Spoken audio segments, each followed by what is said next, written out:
AI માટે ઓળખ ફરજિયાત. કેલિફોર્નિયામાં ચેટબોટ હવે માનવી બની શકશે નહીં. ભારતમાં પણ નવા નિયમોની તૈયારી. હવે દરેક એઆઈ ચેટબોટને સ્પષ્ટ કહેવું પડશે કે હું માનવી નહીં, હું એક મશીન છું. આ કાયદો લાવવા પાછળનું કારણ એ છે કે ઘણા લોકો એઆઈ ચેટબોટ સાથેની વાતચીતમાં ભાવનાત્મક રીતે જોડાય છે. કેટલાકે તો સુસાઇડ પણ કર્યું છે.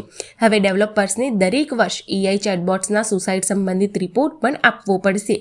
આ કાયદો કહે છે કે એઆઈનું ડેવલપમેન્ટ માત્ર સ્માર્ટ નહીં પણ જવાબદારી ભરેલું હોવું જોઈએ. ટેકનોલોજી બાળકોની મદદ કરે એ સારું, પણ જો કંટ્રોલ વગર હોય તો ખતરનાક. આ નિયમથી હવે એઆઈની પારદર્શિતા અને યુઝર્સની સેફટી બંને સુનિશ્ચિત થશે. આ સાથે ભારત પણ એઆઈ માટે નવા નિયમો લાવવાની તૈયારીમાં, જ્યાં દરેક એઆઈ જનરેટેડ કન્ટેન્ટ પર લેબલ ફરજિયાત કરવામાં આવશે. એટલે કે હવે જ્યારે તમે ચેટબોટ સાથે વાત કરો તે પહેલાં જ એ તમને કહેશે કે હું માનવી નહીં, હું એઆઈ છું.